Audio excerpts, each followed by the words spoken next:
Halo teman-teman, kembali dengan saya lagi Felix. Dan tentunya masih melanjutkan bahasan kita mengenai Donghua Soulland yang semakin seru saja ya. Ujian Dewa Laut pun akhirnya telah dimulai dan pada bagian sebelumnya bahkan Tangsen bersama teman-temannya sudah berhasil menyelesaikan ujian tahap pertamanya, yaitu menaiki anak tangga cahaya Dewa Laut. Namun itu baru ujian pertama dari serangkaian ujian yang harus mereka selesaikan, dan tentu pada ujian-ujian berikutnya misi yang diberikan pasti akan jauh lebih sulit dan menantang. Tapi seperti biasa, sebelum mulai pembahasannya saya akan sangat merekomendasikan agar kalian menonton versi fullnya terlebih dahulu di aplikasi WTV, karena pengalaman menonton secara langsung pasti akan jauh lebih seru, terutama pada scene fighting. Nah, setelah nonton langsung baru buka video ini supaya kalian bisa jauh lebih memahami plot cerita yang terkadang hanya disajikan secara implisit di dalam sebuah film. Terus karena saya lagi baik dan alhamdulillah ada rezekinya, maka saya akan giveaway akun VIP di WTV untuk 8 orang pemenang. Caranya gampang banget, tinggal kalian komen aja di video ini pakai pantun yang berhubungan dengan Soulland, dan 8 pemenang tersebut akan dipilih berdasarkan pantun yang paling unik tentunya. Contoh pantun, pergi ke taman bersama Vivi, jangan lupa bawa teh hangat. Mari nonton Soulland di WTV karena ada Tangsen yang keren banget. Jangan lupa cantumkan juga nama Instagram supaya bisa dihubungi kalau kalian terpilih jadi pemenangnya. Oke, sudah jelas ya, dan baiklah kalau kalian sudah siap, mari kita mulai. Setelah Tangsen berhasil menyelesaikan ujian menaiki tangga cahaya Dewa Laut, ia mendapatkan hadiah unik yang berbeda dari teman-temannya yang lain, yaitu ketertarikan Dewa Laut sebanyak 5%. Bos Saiki sendiri tidak bisa menjawab pertanyaan Tangsen mengenai apakah yang dimaksud dengan ketertarikan Dewa Laut. Mungkin jika ketertarikan Dewa Laut telah mencapai 100%, maka Tangsen akan benar-benar memiliki kuasa dari Dewa Laut ya. Sementara untuk Ning Rongrong dan Suzuki mendapatkan hadiah berupa cincin roh ke-7 pemberian dari Dewa Laut karena mereka berdua telah menembus batas kultivasi di level 70. Dan khusus untuk Ning Rongrong mendapatkan hadiah spesial berupa penambahan usia pada setiap cincin rohnya sebesar 500 tahun. Singkat cerita, ujian Dewa Laut tahap kedua pun telah muncul. Ujiannya yaitu menerobos segel laut tanpa membunuh siluman roh laut satupun, dan khusus untuk Tangsen sama sekali tidak diperbolehkan untuk menggunakan skill dari cincin roh. Selain itu, kekuatan dari benda pusaka piramida lautan dunia miliknya juga telah disegel sehingga juga tidak bisa digunakan pada ujian kali ini.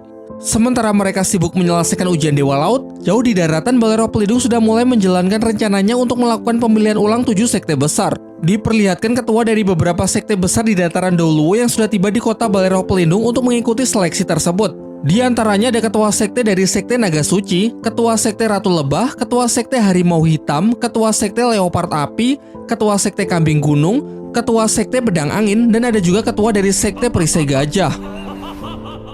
Pagi hari yang cerah di Pulau Dewa Laut, terlihat Tangsen dan teman-temannya sedang healing di pantai sebelum menghadapi ujian Dewa Laut tahap kedua. Sementara Oscar yang sedang berkultivasi telah mencapai level 70 sehingga dia berhak mendapatkan cincin roh pemberian dari Dewa Laut seperti teman-temannya yang lain. Proses penyerapan berlangsung selama seharian penuh tanpa ada kendala sedikit pun. Kini kekuatannya sudah semakin meningkat yang membuatnya juga semakin percaya diri untuk bisa selalu melindungi wanita pujaannya yaitu Ning Rongrong. Keesokan harinya kita diperlihatkan mereka yang kembali melakukan latihan sparring mengingat sudah cukup lama semenjak pertarungan terakhir.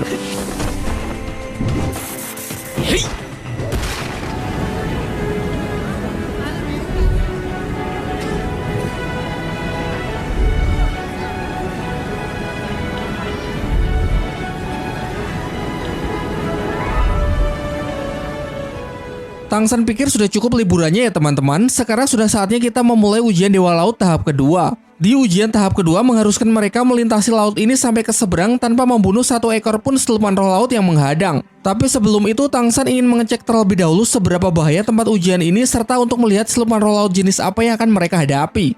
Ia terbang dengan kemampuan tulang roh, melindungi diri dengan medan rumput biru perak dan dukungan cahaya kibo dari Ning Rongrong. Namun belum juga lama mengamati, kekuatan laut langsung menariknya jatuh ke dalam air. Di dalam air ia dapat merasakan kalau terdapat kekuatan khusus yang melemahkan dan menguras kekuatan rohnya.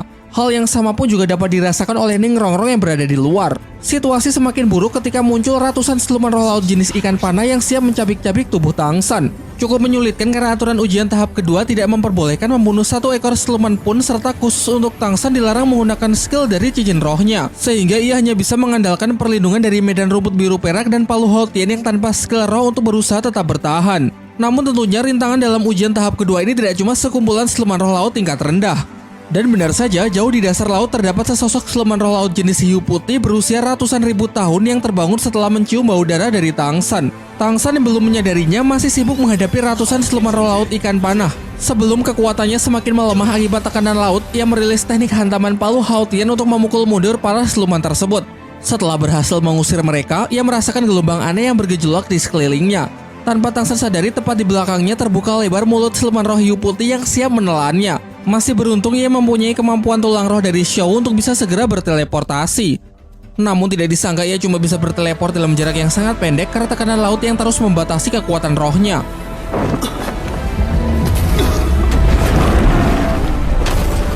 Setelah terlempar kembali ke darat, Tangsan menceritakan apa yang telah ia alami kepada teman-temannya.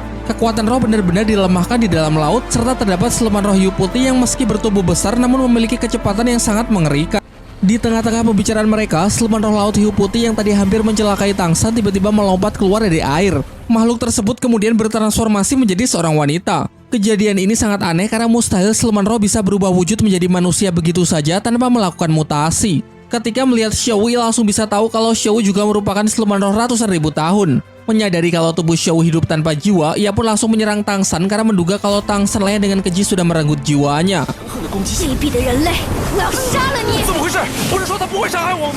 Lantas mereka saling bekerja sama menyatukan kekuatan untuk menyerang siluman roh laut tersebut. Suking maju dengan kekuatan barunya, yaitu skill roh ketujuh wujud roh pelindung kucing neraka. Namun tanpa memberikan perlawanan yang berarti, kekuatan Suking nampak tidak berdaya di hadapannya. Begitu pula dengan Daimumba yang menggunakan pola serangan yang sama melalui skill roh ketujuh juga bisa dijatuhkan dengan sangat mudah.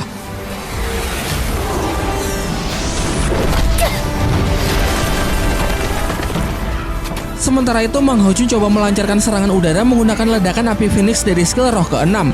Sayangnya masih dapat diblok dengan pertahanan air yang mampu memadamkan api Phoenix.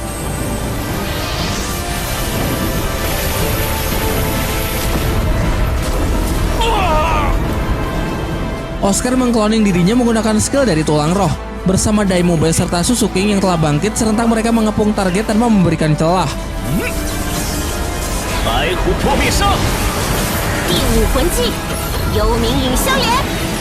Masih belum cukup kuat, Tangsan langsung masuk untuk menekannya dengan menghantamkan palu Haotian. Dengan serangan kombinasi sekuat ini, harusnya Master Roh bertitel Daoluo sekalipun juga tidak akan bisa menahannya. Namun sayangnya dugaan mereka salah. Tanpa meninggalkan luka yang berarti dari serangan barusan, siluman roh laut tersebut justru semakin mengamuk dengan menunjukkan wujud aslinya yang bisa memberikan tekanan luar biasa kuat padahal berada di daratan.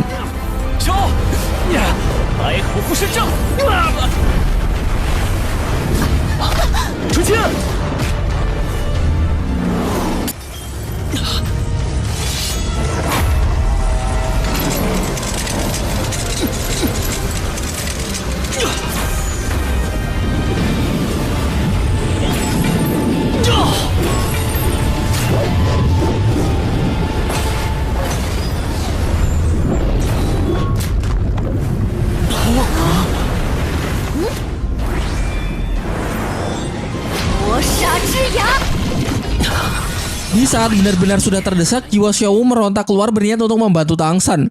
Namun Tangsan tidak memberinya izin karena ia tidak ingin melihat Xiao terluka lagi demi dirinya. Sebelum pertahanan dari perisai emas tak tertembus mencapai batas, kekuatan Tuan Dewa Laut yang ada di dalam tubuh Tangsan keluar untuk melindunginya. Kemudian kita diperkenalkan kalau siluman roh laut ratusan ribu tahun tersebut bernama Xiao Bei, dan terlihat jelas kalau dia ini sangat menghormati Tuan Dewa Laut. Namun ia masih tidak bisa terima jika manusia mencelakai dan merebut jiwa dari bangsanya. Tak lama setelah itu, jiwa Xiao yang kembali menyatu dengan tubuhnya mencoba menjelaskan bahwa ini hanya salah paham. Sebagai sesama siluman roh ratusan ribu tahun, harusnya Xiao Bei juga mengetahui apa yang disebut dengan pengorbanan. Yakni secara sukarela, Xiao telah memberikan kekuatan dan jiwanya sepenuhnya kepada Tangsan yang sudah menjadi kekasihnya. Singkat cerita, setelah kesalahpahaman di antara mereka sudah kelar, Xiao Bei memperkenalkan dirinya dan menjelaskan kalau dirinya akan menjadi rintangan terberat dari Tangsan dan teman-temannya pada ujian tahap kedua ini. Dari sini juga dijelaskan kalau Xiao Bei memiliki kemampuan unik untuk bertransformasi menjadi manusia dan bisa bertahan kurang lebih selama 2 jam di daratan. Namun selama itu kekuatannya juga akan melemah sebanyak 30% dan jika tidak kunjung kembali ke laut maka dirinya bisa mati. Sementara itu, di kota Belero Pelindung, upacara pembukaan dari acara pemilihan ulang 7 sekte besar telah dimulai. Diperlihatkan metode seleksi yang digunakan untuk menentukan layak tidaknya suatu sekte masuk ke dalam 7 sekte besar serta bagaimana urutannya dari yang terlemah sampai yang terkuat. Diadakanlah turnamen pertarungan antar ketua sekte dengan masing-masing tim yang beranggotakan 5 orang. Dan pada putaran pertama, tim perisai gajah harus melawan tim dari sekte Ratu Lebah. Namun sayangnya kita tidak disajikan scene fightingnya karena scene langsung beralih memperlihatkan situasi di Sekte Tang yang semakin cemas menanggapi pergerakan dari balai roh pelindung yang semakin masif. Berbagai sekte besar secara terang-terangan telah menunjukkan keberpihakannya kepada balai roh pelindung yang membuat kekuatan dari balai roh pelindung menjadi semakin tidak tertandingi. Sehingga dengan ini Sekte Tang juga harus semakin mempercepat perkembangan sekte melalui pelatihan pasukan dengan senjata rahasia sembari menunggu Tang Sen kembali dari Pulau Dewa Laut. Kembali ke Pulau Dewa Laut, ujian tahap kedua Tang Sen dan teman-temannya untuk melintasi laut masih berlangsung. Terlihat Oscar bersama Daimube yang mencoba menerobos secara terus-menerus mendapatkan blokade dari Xiaobe sampai mereka terlempar kembali ke darat. Meskipun nampaknya hubungan mereka sudah semakin akrab, namun Xiaobe sama sekali tidak memberikan kemudahan dalam ujian. Di lain waktu, mereka semua saling bekerja sama untuk menyelesaikan ujian, tetapi hasilnya pun tetap sama saja karena kekuatan Xiaobe yang memang berada jauh di atas mereka.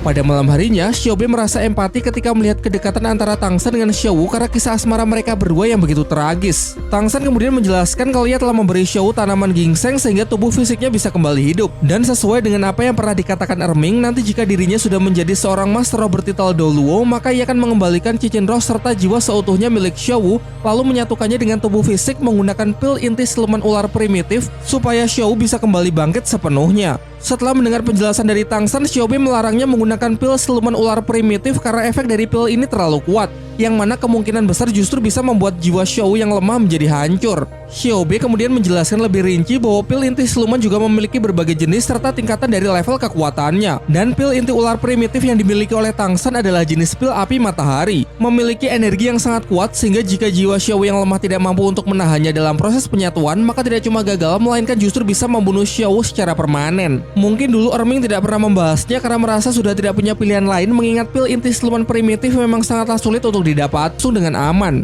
Xiaobe pun lalu menawarkan alternatif lain. Ia menerangkan bahwa cahaya Dewa Laut memiliki efek yang sama dengan pil tersebut dan memiliki kekuatan yang jauh lebih lembut.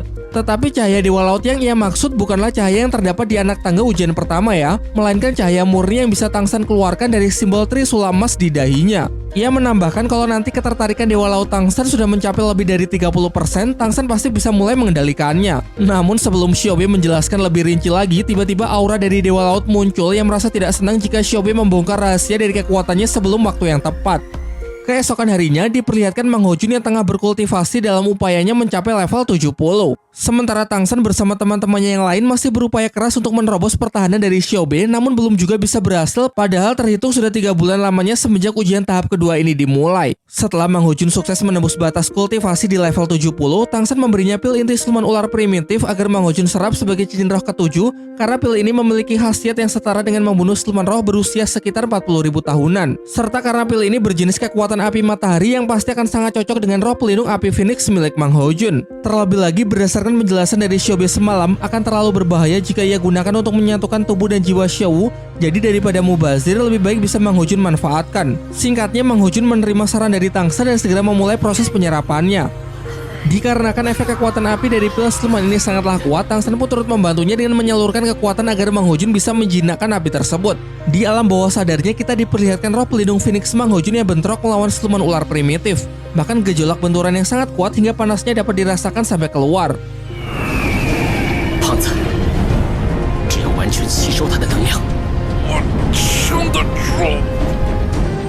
Selama semalaman penuh proses kultivasi berlangsung dan baru di pagi harinya Mang Hojun telah berhasil sepenuhnya menyerap kekuatan tersebut sebagai cincin roh ke-7-nya.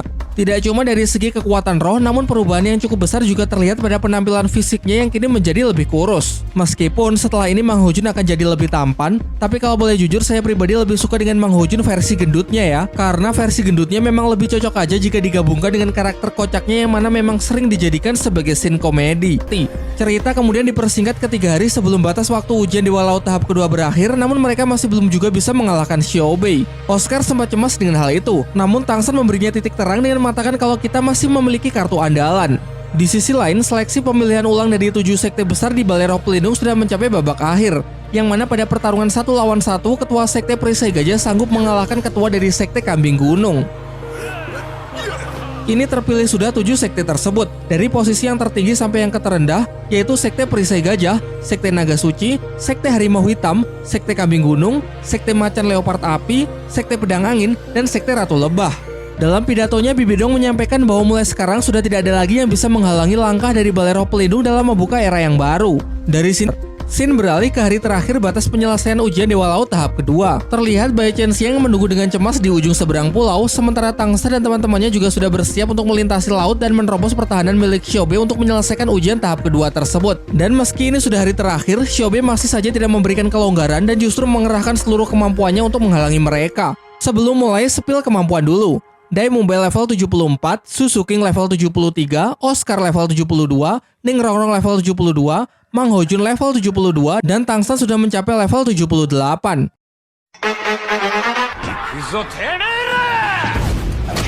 Tangsan maju pertama untuk membuka jalan, sementara Oscar dengan mengkloning kekuatan Phoenix dari Mang Hojun maju bersama untuk membawa mereka masuk ke dalam laut.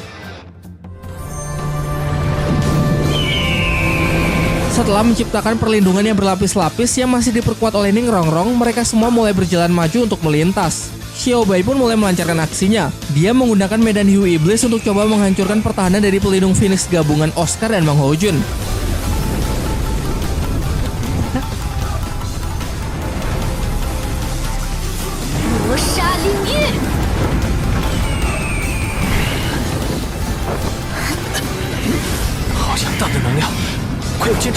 Keduanya sudah hampir tidak sanggup untuk menahannya, sampai Tangsan memberi Mang Hojun aba-aba agar mengeluarkan teknik yang selama ini ia sembunyikan, yaitu medan api Phoenix. Inilah yang menjadi kartu andalan milik Tangsan. Dengan kemurnian medan Phoenix dari Mang Hojun, efeknya sanggup menetralkan medan jenis kekuatan roh laut apapun. Hal ini membuat Xiaobei kembali mengamuk dengan merilis skill gelombang kekecewaan yang memiliki jenis serangan pikiran. Bahkan Bos Saiki mengatakan kalau serangan pikiran ini sangatlah kuat yang mampu menyegel kekuatan dan pergerakan target sementara waktu. Namun nampaknya serangan itu tidak begitu berefek kepada Tangsan karena kekuatan pikirannya dapat memecah konsentrasi dari Xiaobei. Kini sudah memperoleh setengah jalan. Mereka lalu merubah formasi dengan terbang menggunakan skill sosis terbang milik Oscar. Selanjutnya giliran Tangsan yang beraksi untuk mempersiapkan teknik palu acak dalam skala yang jauh lebih besar. Sementara itu ia memerintahkan Dai Mubei dan Suzuki untuk mengulur waktu sampai tekniknya tersebut benar-benar siap untuk dirilis. Sejoli ini pun maju menyerang mengandalkan teknik gabungan kekuatan roh pelindung Harimau Putih Neraka. Keduanya telah mendapatkan skill ke-7 yaitu wujud roh pelindung. Hal ini terlihat Xiaobei yang benar-benar sudah ditekan habis-habisan. Terlebih lagi ketika teknik palu acak Tangsan telah siap dirilis menghantam Xiaobei hingga terlempar jatuh ke dasar laut. Kesempatan emas ini dimanfaatkan mereka semua untuk segera melintas mengingat misi dari ujian tahap kedua ini memang hanyalah menyeberangi laut yang merupakan kekuasaan milik Xiaobei.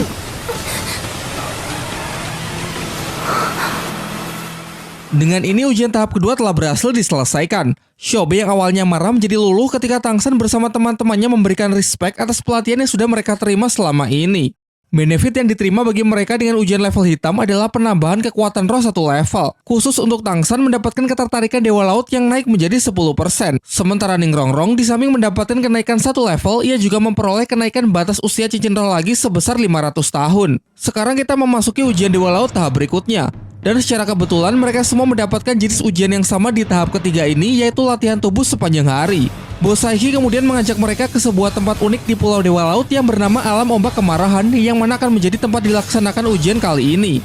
Ia kemudian menggunakan kemampuannya untuk memanggil 7 menara perak dan menjelaskan bahwa misi dalam ujian tahap ketiga ini adalah menerima serangan ombak kemarahan di puncak menara tersebut. Peserta ujian di tingkat hitam setiap hari harus bertahan selama 6 jam, sedangkan khusus tingkat merah seperti Tangsan harus bertahan selama 20 jam. Di awal mereka diizinkan untuk bertahan semampunya, namun rata-rata per hari dalam setahun harus mendapatkan per jamnya sesuai dengan apa yang barusan ia katakan. Bos Saiki sendirilah yang akan selalu mengawasi selama ujian tahap ketiga ini dan akan memberi pertolongan kepada siapa saja yang tidak mampu untuk bertahan. Ujian tahap ketiga pun dimulai. Masing-masing dari mereka Bos Saiki ikat pada puncak menara perak menggunakan kekuatan rantai Dewa Laut untuk menahan mereka agar tidak terbawa arus ketika menerima terjangan ombak. Pada awalnya mereka semua berpikir kalau nampaknya terjangan ombak ini tidak sekuat apa yang mereka bayangkan. Mungkin saja ujian ini memang lebih mudah jika dibandingkan dengan 2 ujian sebelumnya. Namun sudah pasti dugaan mereka salah. Baru juga mendapatkan terjangan ombak yang pertama, tubuh rasanya sudah seperti tercabik-cabik. Bahkan mereka juga tidak diberi kesempatan untuk bisa memulihkan diri karena penggunaan dari kekuatan roh pelindung ternyata juga dibatasi. Seperti Oscar yang tidak bisa membuat sosis memulih, pagoda cahaya Kibo yang tidak bisa dikeluarkan, bahkan perlindungan harimau putih milik Daimumba juga telah disegel. Sehingga kini mereka tidak punya pilihan lain selain hanya bisa mengandalkan ketahanan dari tubuh fisik. Memasuki terjangan ombak yang kedua, semuanya hampir sudah tidak sanggup bertahan lagi. Menggunakan medan rumput biru perak pun nampaknya juga tidak terlalu membantu. Sementara kita tinggalkan dulu ke-7 monster Sri Lanka dan beralih memperlihatkan situasi di Sekte Tang. Di sana Bayho mendapatkan laporan dari intelijennya bahwa Balai Roh Pelindung telah menarik kembali semua kedutaan dan pasukannya dari berbagai kekaisaran, memanggil kembali semua master roh mereka yang berada di luar. Bahkan kabarnya banyak sekte besar yang juga sudah berkumpul di kota Balai Roh Pelindung. Sehingga dari sini dapat disimpulkan kalau pasti Balai Roh Pelindung sedang merencanakan sesuatu yang sangat besar. Dan benar saja, keesokan paginya di kota Balai Roh Pelindung dalam upacara peresmian 7 sekte besar, Bibidong menyampaikan pidato mengenai rencananya untuk melakukan revolusi besar-besaran terhadap dataran Dauluo demi mencapai kejayaan dan keamanan bagi dunia Master Roh ke depannya. Maka dari itu mulai sekarang secara resmi ia mendirikan kekaisaran terbesar yang ia beri nama Kekaisaran Balai Roh Pelindung di bawah kepemimpinannya. Dan secara resmi juga ia mengangkat Hulena sebagai putri suci Kekaisaran Roh Pelindung yang kelak akan menjadi penerusnya. Terakhir, ia menebarkan simbol Kekaisaran Roh Pelindung kepada setiap Master Roh yang hadir untuk bersama-sama mewujudkan impiannya tersebut.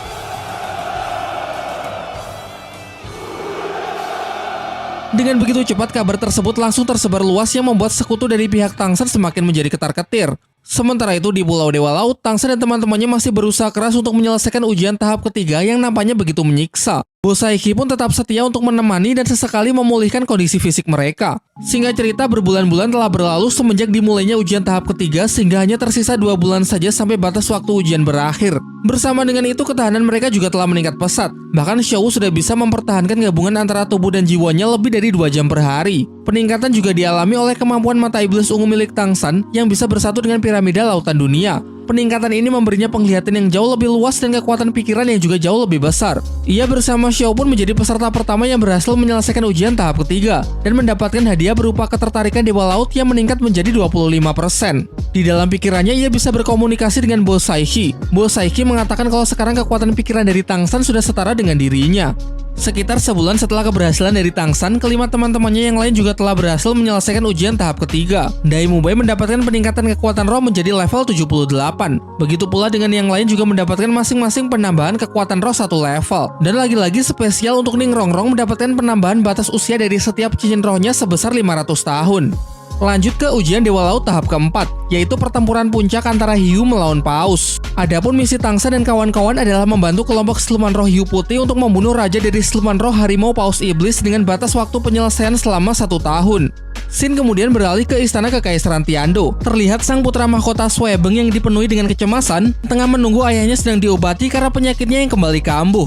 Dan kabar buruknya sudah diusahakan semaksimal mungkin, namun tetap saja nyawa dari sang kaisar tidak tertolong. Tepat sebelum meninggal, ia berpesan kepada Swebeng agar bersedia menjadi penerus dari Kaisar Tiando berikutnya. Ia juga menyarankan agar kerjasama dengan Kekaisaran Xingluo segera dipererat demi menumpas segala kejahatan yang telah diperbuat oleh Balai Roh Pelindung. Tidak butuh waktu lama, berita duka tersebut juga sudah sampai di Pulau Dewa Laut. Dalam surat dijelaskan kalau Balai Roh Pelindung kini telah semakin tak terhentikan dengan mengumpulkan banyak sekte besar untuk mendirikan sebuah kekaisarannya sendiri. Bersama dengan para sekutunya, pihak Balai Roh Pelindung terus saja memperluas kekuasaan dengan melakukan penyerangan ke berbagai wilayah yang tidak mau berpihak kepadanya. Di Kekaisaran Xingluo, Dai Weixi pun juga semakin mengkhawatirkan kebrutalan dari Bibidong yang sudah mulai melancarkan aksinya secara terang-terangan, sehingga mungkin tak lama lagi Balai Roh Pelindung akan benar-benar melawan 2 kekaisaran terbesar. Hal yang sama pun juga sedang dipikirkan oleh Master Xiao. Ia sama sekali tidak menduga bahwa ternyata Balai Roh Pelindung sudah menjalankan rencana tersebut di balik kedamaian dunia Master Roh selama 20 tahun terakhir. Kini terhitung beberapa kerajaan telah jatuh dalam kekuasaan Balai Roh Pelindung, termasuk Kerajaan Barak yang awalnya bagian dari Kekaisaran Tiando. Dan wilayah strategis yang akan menjadi incaran mereka berikutnya pasti adalah kota Yelin. Bicara soal kota Yelin, kita kemudian dibawa flashback ke masa muda Master Xiao yang dulu sempat mengukir kenangan indah di kota tersebut ketika masih berpacaran dengan Bibidong. Kala itu Bibidong mengajak Master Xiao untuk menghadiri festival lentera yang berlangsung di kota Yelin. Namun Master Xiao yang sangat kutu buku sibuk sendiri dengan catatannya mengenai teori-teori mengenai kekuatan roh pelindung, sehingga ia mengabaikan kencannya dengan Bibidong. Bibi Dong pun kemudian menjahilinya dengan pergi bersembunyi, yang mana hal ini membuat Master Xiao menjadi sangat panik. Bahkan dalam upaya pencariannya, ia sampai menggambar sketsa wajah dari Bibi Dong untuk ia tanyakan ke setiap orang yang ia temui. Ketika sedang jalan-jalan, mereka melihat berbagai penjual lentera yang unik karena menggunakan kekuatan roh pelindungnya sebagai cara untuk menarik perhatian dari para pelanggan. Namun sempat terjadi sebuah insiden di mana salah seorang pedagang dengan ceroboh justru membakar barang dagangannya sendiri dengan kekuatan roh pelindung tipe api. Tepat berada di sampingnya terdapat seorang penjual dengan roh pelindung tipe tumbuhan yang sering dianggap tidak berguna, tapi justru bisa menangkal api sehingga tempatnya tidak ikut terbakar. Dan dari sinilah dengan keren Master Xiao mengungkapkan teorinya bahwa di dunia ini tidak ada roh pelindung yang tidak berguna, melainkan hanya ada penggunanya saja yang tidak bisa menggunakannya. Banyak orang yang menyukai kata-katanya tersebut, termasuk Bibi Dong sendiri yang nampak begitu terpesona. Malam yang sangat romantis pun mereka lalui bersama meski kini hanya tinggal sebuah kenangan. Di waktu yang bersamaan ternyata Bibi Dong juga sedang mengenang momen tersebut. Master Krisan kemudian datang untuk menyampaikan laporan bahwa kini kota Yilin telah berhasil ditaklukkan. Bibi Dong pun segera memerintahkan Master Krisan agar segera mengatur pasukannya ke kota Yilin. Namun ia tidak memperbolehkan merusak apapun yang ada di kota tersebut. Tanpa bertanya mengenai alasannya, Master Krisan segera pergi menjalankan perintah. Di sisi lain, Tang San bersama teman-temannya sudah siap untuk melanjutkan ujian ke tahap keempat agar bisa segera kembali untuk menghentikan balai roh pelindung.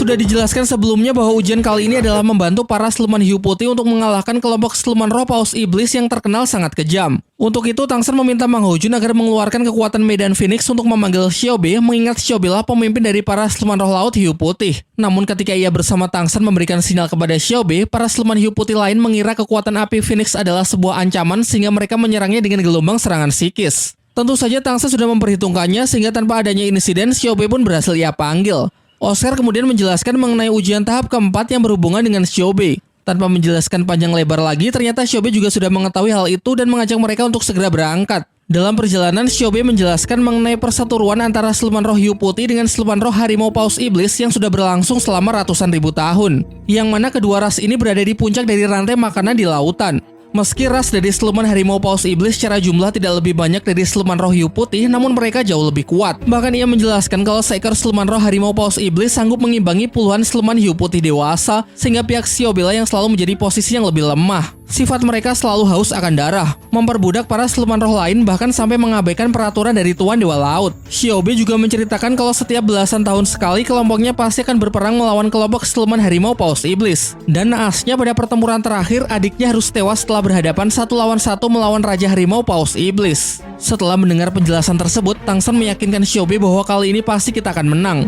Selain itu, ia juga mempunyai sebuah rencana untuk meminimalisir kerugian di pihaknya.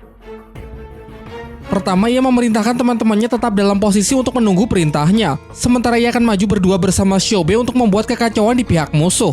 Setelah dirasa sudah cukup dekat, Xiaobe memperingatkan Tang San bahwa siluman harimau paus iblis memiliki kemampuan deteksi jarak jauh melalui getaran yang sangat peka, sehingga akan terlalu beresiko jika kita maju lebih dari ini. Tentu saja rencana dari Tang San juga sudah memperhitungkan masalah tersebut. Dengan teknik perlindungan lautan dunia, sekuat apapun sistem sensor musuh pasti tidak akan mampu mendeteksi kehadirannya. Mereka lalu terus menyelam untuk bisa bergerak lebih mendekat. Nampaknya terlalu dekat dan sedikit ceroboh sehingga kehadiran mereka mulai dapat dirasakan. Namun untung saja posisi pasti dari mereka berdua masih belum ditemukan. Terlihat dari kelompok siluman harimau paus iblis yang justru perlahan semakin menjauh.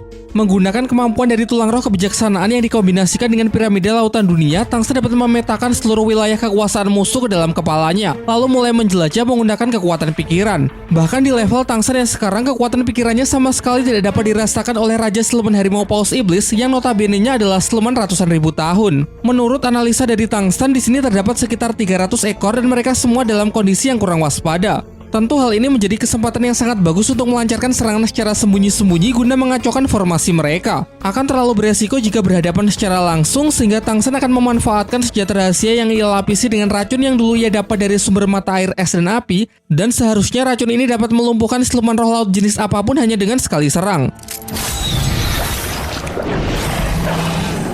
Dan benar saja, begitu racun masuk ke dalam tubuh langsung dapat mengacaukan seluruh sistem syaraf yang mengakibatkan siluman tersebut menggila. Serangan berikutnya, Tang San bergerak menggunakan kemampuan teleportasi untuk membidik dari arah lain agar posisi aslinya tidak diketahui oleh musuh.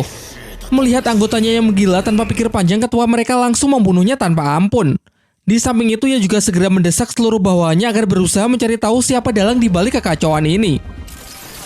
Dengan sangat leluasa, Tang San berteleport ke sana kemari untuk melumpuhkan satu persatu anggota mereka.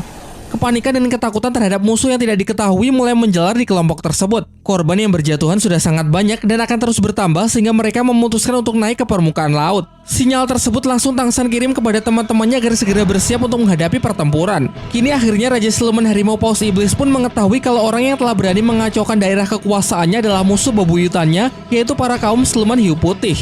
Ia menjadi sangat murka dan bersumpah akan mengirim Xiaobe untuk pergi menemui adiknya di alam baka.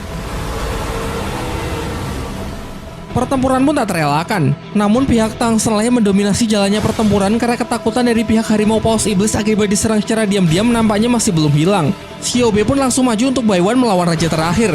Serangan Xiaobe cukup mengejutkan karena kekuatannya yang tiba-tiba melonjak tinggi. Tentu saja hal ini karena di belakang ada Ning Rongrong yang menggunakan skill supportnya untuk membantu penuh pihaknya. Kemurkaan dari sang Raja Harimau Paus Iblis pun semakin menjadi. Ia mengeluarkan teknik medan terkuatnya untuk menekan lawan di bawah kendalinya. Namun bukan Tang San namanya jika tidak mempersiapkan rencana yang matang dalam bertempur. Untuk mengcounter medan musuh, ia merilis medan Dewa Pembunuh yang telah berevolusi menjadi medan neraka Dewa Ashura dan berhasil menekan medan serta melemahkan kekuatan musuh hingga 70%. Bersamaan dengan hal itu, kekuatan di pihak Tang San justru semakin meningkat dengan adanya dukungan cahaya kibau milik Ning Rongrong, sehingga dengan ini sesuai dengan perkataan Mang Hao Jun, sekarang saatnya kita menggoreng ikan.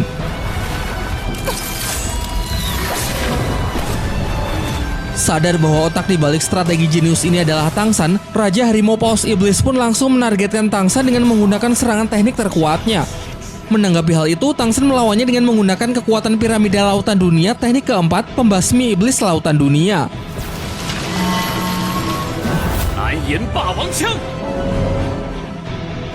Heroes never fade! Kini pihak Siluman Harimau Paus Iblis pun benar-benar sudah kalah telak. Untuk itu ia berniat menggunakan teknik yang merupakan teknik ledakan bunuh diri agar meski tidak bisa menang, mereka bisa mati bersama. Tentu dampaknya akan sangat buruk. Dengan ledakan energi dalam skala sebesar itu, tidak hanya mereka, bahkan laut beserta semua nyawa yang ada di dalamnya akan ikut binasa. Tang San yang tidak ingin makhluk jahanam tersebut kembali mengotori laut, merilis salah satu teknik senjata rahasia Sekte Tang, yaitu benturan meteor. Tekniknya tersebut dapat secara efektif menekan laju ledakan, sehingga dengan ini aksi nekat dari Raja Siluman Harimau Paus Iblis pun dapat dihentikan.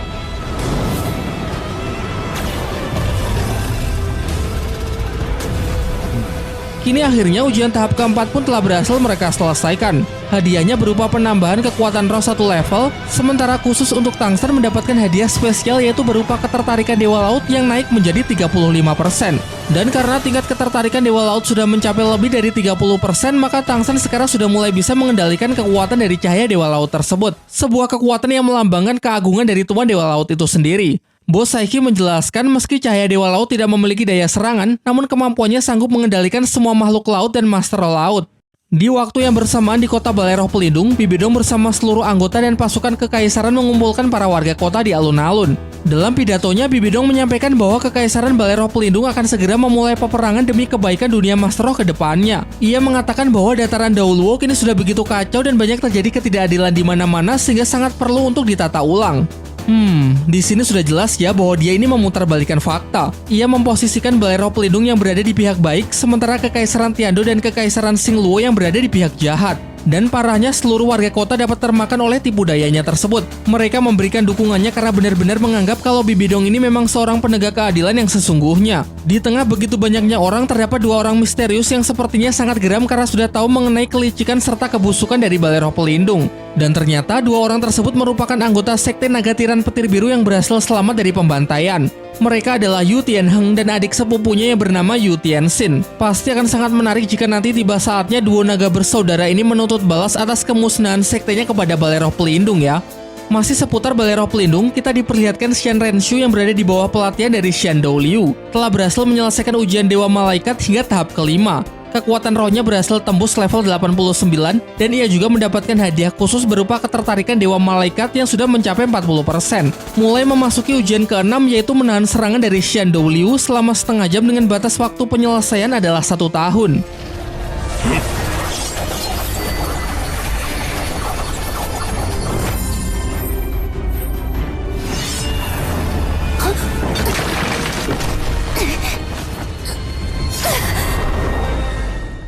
Kembali ke Pulau Dewa Laut. Setelah Tangsan dan teman-temannya berhasil menyelesaikan ujian Dewa Laut tahap keempat, Xiaobei menyarankan agar Tangsan menyerap kekuatan dari Raja Siluman Harimau Paus Iblis sebagai cincin roh ke-8-nya, mengingat kultivasi Tangsan yang kini telah mencapai level 80. Bersamaan dengan itu, Tangsan juga menyarankan agar bayi Chen Xiang untuk menyerap cincin roh dari salah satu siluman tersebut karena Chen Xiang juga telah menembus batas kultivasi yakni di level 50. Proses penyerapan pun dimulai yang mana cincin siluman roh kali ini akan menjadi cincin roh merah ratusan ribu tahun ketiga milik Tangsan. Namun tentunya hal itu tidak akan mudah.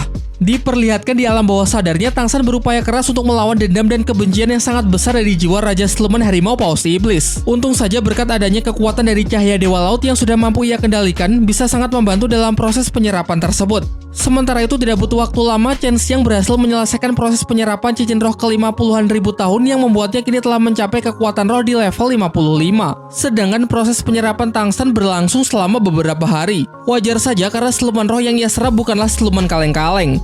Singkat cerita, usaha kerasnya berbuah manis. Terlihat dari 3 cincin merah yang melingkar di tubuhnya serta peningkatan kekuatan roh sampai di level 84. Bahkan Xiaobei mengatakan kalau kekuatan dari Tangsan yang sekarang tidak akan kalah jika bertarung melawan seorang Feng Hou Douluo yang berada di level 90-an.